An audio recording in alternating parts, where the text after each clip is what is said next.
कल मैं Corbett tiger reserve के ढिकाला में रहने आया था, जिसमें मुझे 2 सफारी करनी थी।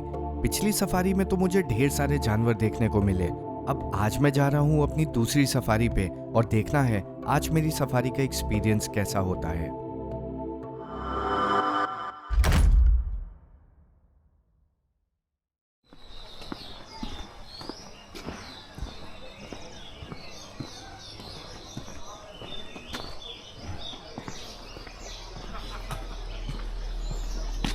ये है कॉर्बेट टाइगर रिजर्व की एक सुंदर सुबह ढिकाला के फॉरेस्ट रेस्ट हाउस से।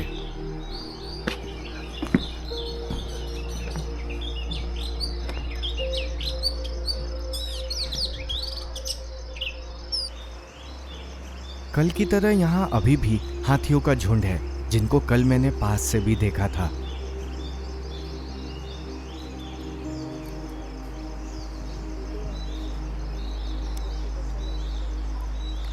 लेकिन अब समय है सफारी पे जाने का।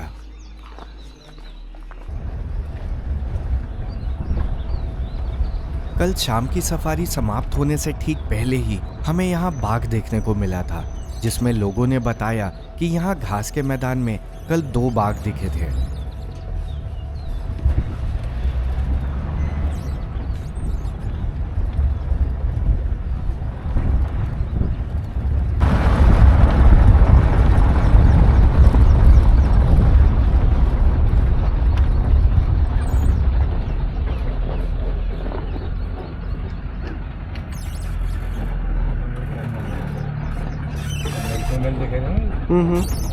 शायद कहीं मिल जाएगा। ये मेल फीमेल है? हाँ। कौन से वाले? ये ग्रासलैंड वाली फीमेल है। ओके। इसके साथ बच्चे हैं। अब क्या हुआ, ये जो मेल आया ना, ये वाला, अब इसमें डाउट हो रहा है जो टाइगर, जो मेल टाइगर यहाँ पर था ना, उसका भाई लग रहा हो। ओके। डॉल्फिन, वो रोमियो था, ये डॉल्फिन। अब आइडेंटिफाई होने के बाद पता लगेगा कि यार वो ये, या तो जिस मेल टाइगर ने इसको मारा था ना, जो उसको रोमियो को, वो भी हो सकता है, क्योंकि वो एरिया देखा ना उसने, किस एरिया का टाइगर है, जिसको मैंने इंजेक्ट किया है, तो वहाँ पर आ रहा है। अब ये क्या करेगा, जो यहाँ की टाइगरेस ना इस एरिया की, उसको पकड़ेगा। तो यहाँ कुछ ही दिन पहले रोमियो नाम का एक बाघ दूसरे बाघ के साथ लड़ाई में मारा गया था, जो घास के मैदान पे राज करता था। और अब उसके जाने के बाद यहाँ दूसरे बाघ आने लगे हैं। लेकिन यहाँ अभी कोई हलचल नहीं है और कल की तरह हम अब फिर से नदी के पार वाले एरिया में जा रहे हैं।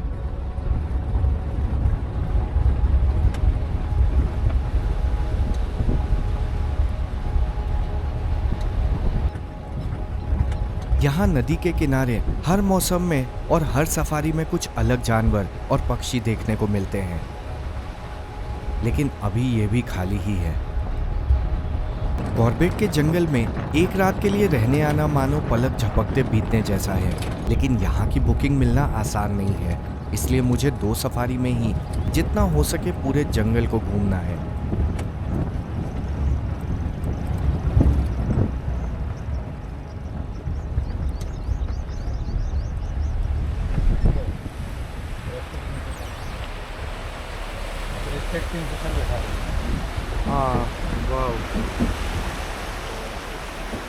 आगे अभी वो पक्षी बैठा है जो हमें कल की सफारी में पानी के पास उड़ता हुआ मिला था, और अगर ये ना उड़े तो आज ये पास से देखने को मिलेगा।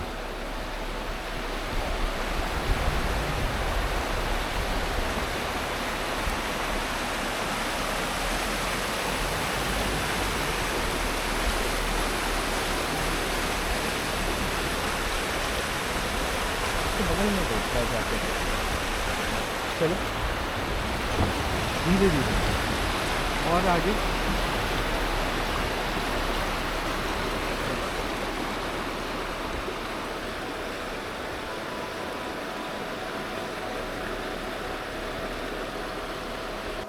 तो ये है क्रेस्टेड किंगफिशर, जो हमारे भारत में पाया जाने वाला सबसे बड़ा किंगफिशर है। ये पूरे एशिया में पाए जाने वाले किंगफिशर्स में ये सबसे बड़ा है, जो आकार में पूरे विश्व में 3रे नंबर पे आता है।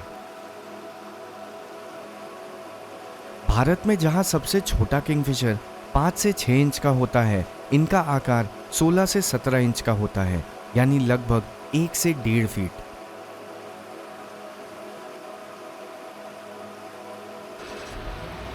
ये तो यहाँ ऐसे ही अब दिन भर मछलियों का शिकार करेगा, लेकिन हमें अब आगे जाना है।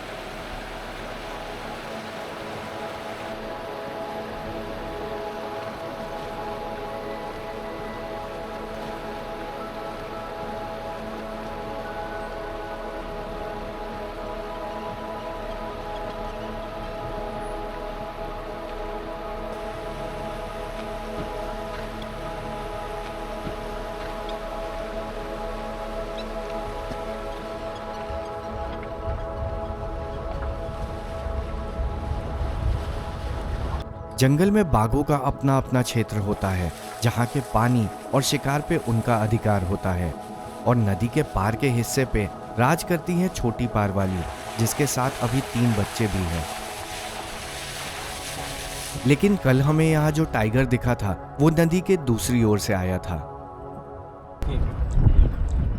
घने जंगल में जाने से पहले हम सीधा घास के मैदान में हाथियों को देखने आ गए, क्योंकि इन्हें मैं जितना भी देख लूं मेरा मन नहीं भरता। एशियाई हाथी अफ्रीकी हाथियों से छोटे होते हैं। एशियाई हाथियों के कान अफ्रीकी हाथियों के बड़े पंखे के आकार की तुलना में छोटे और अधिक गोल होते हैं।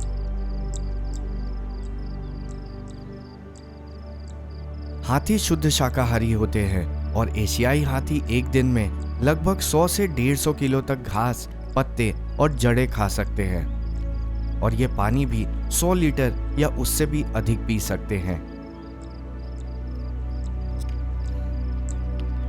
और इन्हें देखने के लिए सफारी की और गाड़ियां भी यहां अब आ गई हैं।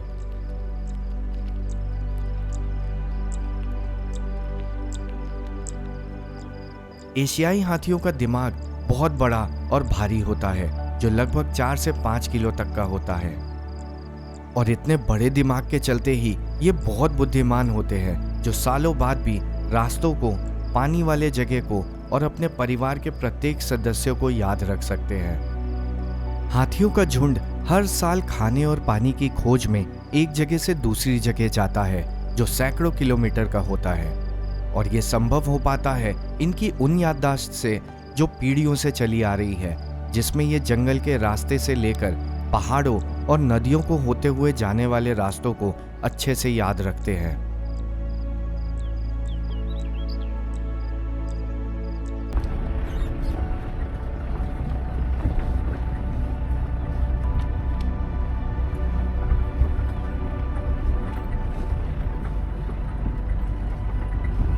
बहुत देर तक इन्हें देखने के बाद अब समय है जंगल के घने हिस्से में जाने का, जहां आज फिर से हम पार वाली और उसके बच्चों को ढूंढने वाले हैं।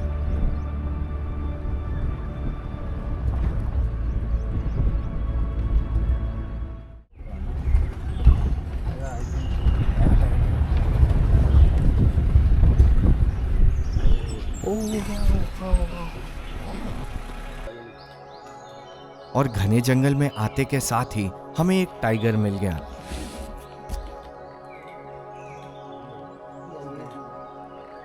कौन है ये? माँ बोले तो पार वाली। तो यही है वो छोटी पार वाली टाइग्रेस जिसको हम कल भी ढूंढ रहे थे। इसके अभी 3 बच्चे हैं, जिनके लिए ये अभी शिकार करने निकली है।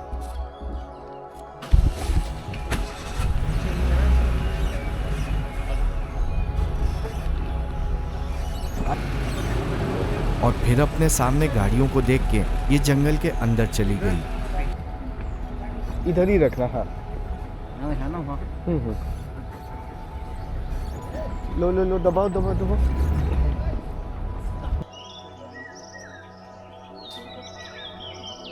हो सकता है वो अब इस सूखे बरसाती नाले को पार करे, जिसमें हो सके हमें वो फिर से देखने को मिल जाए।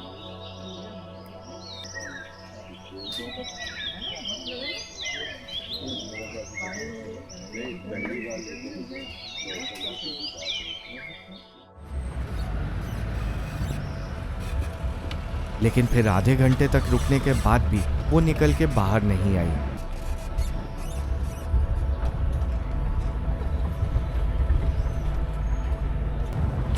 मेरे कॉर्बेट की ये ट्रिप केवल टाइगर्स के लिए नहीं है और मुझे अभी भी जंगल के ऐसे हिस्सों को घूमना है जो मैंने कभी नहीं देखा है। वो हाथी। डियर। डियर। हाँ। जंगल में तो टाइगर हर जगह हैं और अगर मेरे भाग्य में आज फिर से टाइगर को देखना लिखा होगा तो हमें वो कहीं भी मिल जाएगा।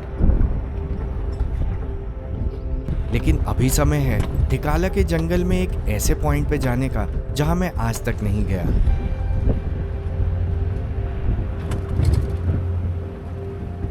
जंगल के इस हिस्से में भी हमें अलग अलग जानवर देखने को मिल रहे हैं, लेकिन जहां हम अभी जा रहे हैं वहां कुछ खास है। सफारी में टाइगर को देखना भाग्य की बात होती है, लेकिन हमें जंगल में केवल टाइगर्स के पीछे भागने की बजाय जंगल के अलग अलग हिस्सों में घूमना चाहिए और दूसरे जानवरों को भी देखना चाहिए।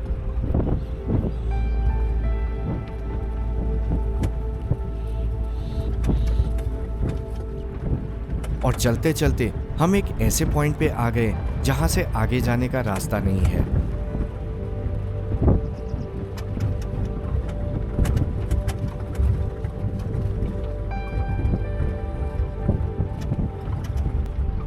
ये जगह ढिकाला के कैंपस के ठीक दूसरी ओर नदी को पार करके है, जहां कुछ ही दिनों बाद आना संभव नहीं होगा क्योंकि इस ओर आने के रास्तों पे तेज पानी का बहाव हो जाएगा।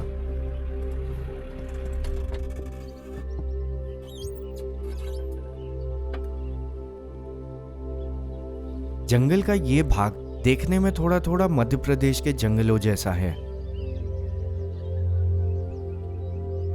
यहाँ के सुंदर दृश्य के अलावा यहाँ आने का कारण है दूर बैठे कुछ जीव जो अभी धूप सेक रहे हैं। पानी के बीच बने टापू पे अभी कुछ घड़ियाल धूप सेक रहे हैं। घड़ियाल शब्द हिंदी शब्द घड़े से आया है क्योंकि वयस्क नर घड़ियाल के नाक के पास जो उभार होता है वो घड़े जैसा दिखता है। आज घड़ियाल गंभीर रूप से संकटग्रस्त हैं और कई जगह इन्हें बचाने के उपाय किए जा रहे हैं, जिसमें से एक जगह है नेशनल चंबल सेंचुरी, जिसे घड़ियाल को बचाने के लिए स्थापित किया गया था। अब कुछ ही देर में मुझे सफारी से बाहर जाना होगा, लेकिन अभी भी जंगल के कुछ ऐसे हिस्से बचे हैं जिन्हें मुझे सफारी समाप्त होने से पहले देखना है। और अब हम नदी के पार वाले एरिया से वापस जा रहे हैं और अब देखना है आज की सफारी ओवर होने से पहले और क्या क्या देखने को मिल सकता है।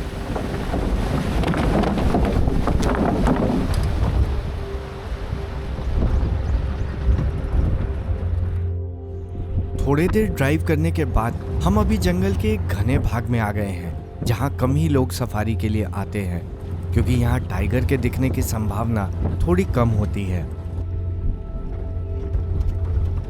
मैं तो ये मानता हूँ और सबको यही कहना चाहूँगा कि अगर आपने सफारी में एक बार टाइगर को देख लिया है तो सफारी के बाकी समय आप जंगल में घूमें और केवल उसी एक टाइगर के पीछे समय ना निकाल दें, क्योंकि जंगल में भले ही बाघ को देखना सबसे अच्छा एक्सपीरियंस लगे, लेकिन बाकी जंगल को घूमना भी उससे कम नहीं होता है। अभी हम किसी भी जानवर को नहीं ढूंढ रहे, बल्कि जो भी अच्छा लगे हम वहां रुकने वाले हैं।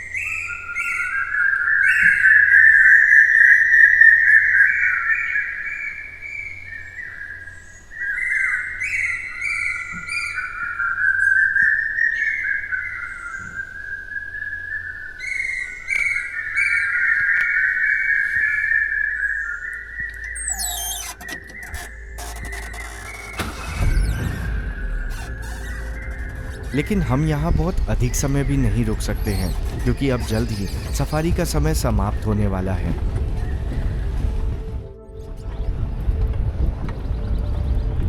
और ये है ढिकाला का ग्रासलैंड, यानी घास का वो मैदान जो पिछले साल के मेरे ट्रिप में एक टाइगर के अटैक के चलते बंद था।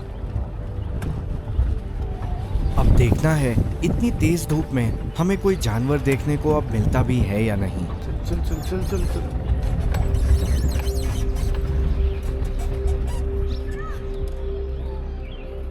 जल्द ही कॉर्बेट के सारे फॉरेस्ट रेस्ट हाउस और कोर जोन सफारी के लिए मॉनसून में बंद होने वाले हैं, लेकिन बरसात में भी कुछ जोन्स हैं जो सफारी के लिए खुले होते हैं, जिसकी सफारी की बुकिंग अब आप वॉकिंग टू द वाइल्ड के ऐप से भी कर सकते हैं।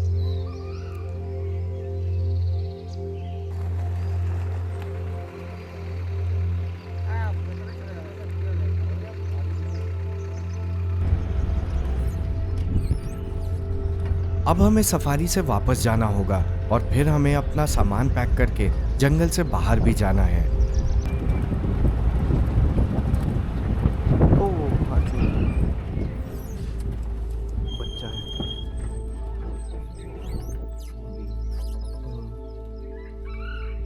लेकिन ये जंगल है जहाँ कभी भी कहीं से भी कोई जानवर आपके सामने आ सकता है।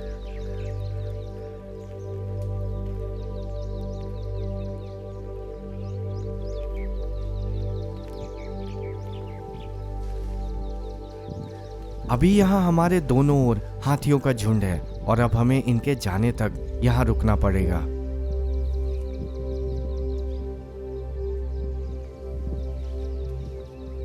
हाथी के झुंड में जब छोटे बच्चे होते हैं तो पूरा झुंड अधिक सतर्क रहता है, जो थोड़ा भी खतरा होने पे हमला भी कर सकता है। लोगों के मन में ये धारणा है कि जंगल में बाघों से सबसे अधिक खतरा होता है, लेकिन असल में डर हाथियों का ही होता है। सफारी में बाघ तो गाड़ियों को देख के छुप जाता है, लेकिन हाथी कब पीछे दौड़ जाए कहा नहीं जा सकता है।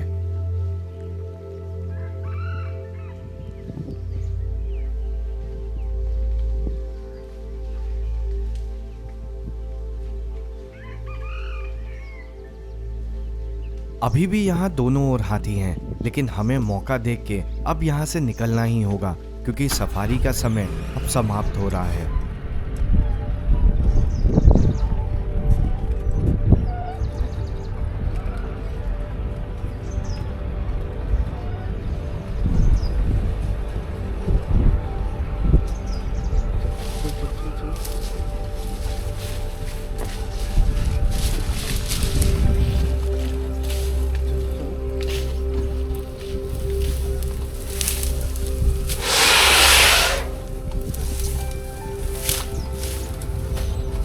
मेरे ढिकाला के इस ट्रिप में मुझे सबसे पहले हाथी ने ही अपने दर्शन दिए थे और अब सफारी का अंत भी हाथियों को देख के ही हो रहा है।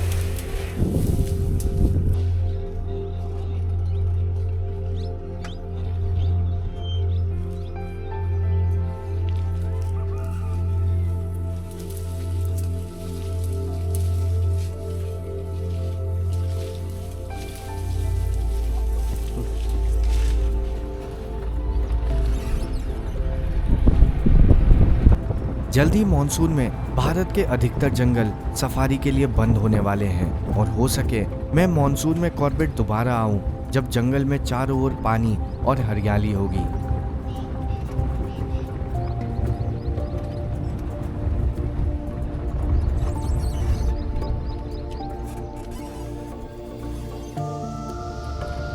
अगर आप ढिकाला या किसी फॉरेस्ट रेस्ट हाउस में कभी नहीं रुके और रुकना चाहते हैं तो कम से कम 2 से 3 महीने पहले ही बुकिंग के लिए आपको ऑपरेटर से कनेक्ट कर लेना चाहिए।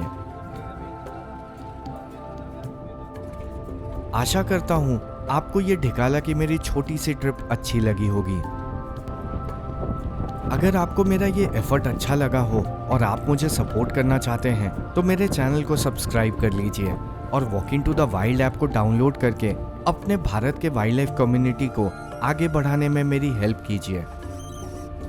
जल्दी मिलते हैं किसी और जंगल में।